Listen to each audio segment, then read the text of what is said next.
izany dia hiaraka mivavaka isika ho an'izay manana olana rehetra. Mety misy vehivavy nilozany vatany, mety misy lehilahy nilozany vatany, mety misy tokantrano manta sy fadilalovana satria tsy anazy sarangaha niditra trosy.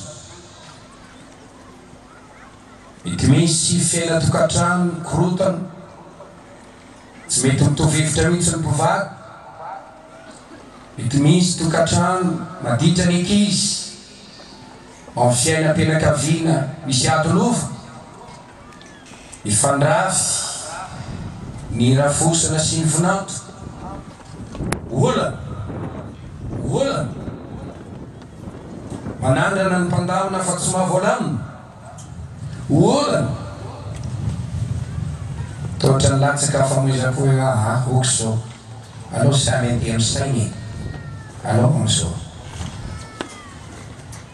nefa nieritreritao dia tsy mety ohatra mety tsy mety any izy zao zavatra zao e.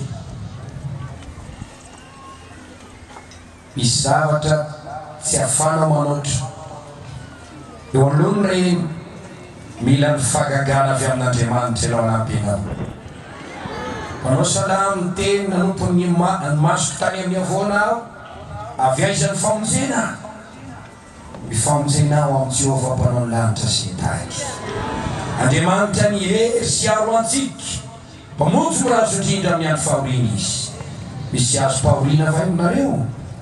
Oka izy vavaka. Tianao zay malala n'Andriamanitra sy minan'Andriamanitra isika. Andriamanitra misy eo amin'ny seza fiandrianany, maso mahita ny sofiny mandre. Misy azo fahoriana va oka izy vavaka. Ivavaka isika ivany olanao. Ianao zay manana olana eo amin'ny fiainanao.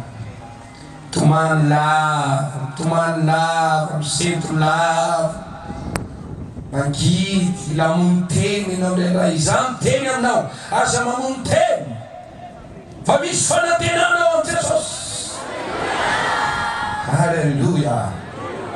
Halleluja. Zay manana olana rehetra tena mbavaka oka izy tsangana amin'izao fotoana izao. Teneny tsotra fotsiny izy hoe Jesosy eo, zao olako mamorafo amiko, vao olako ampio aho. Etsangano ny tananao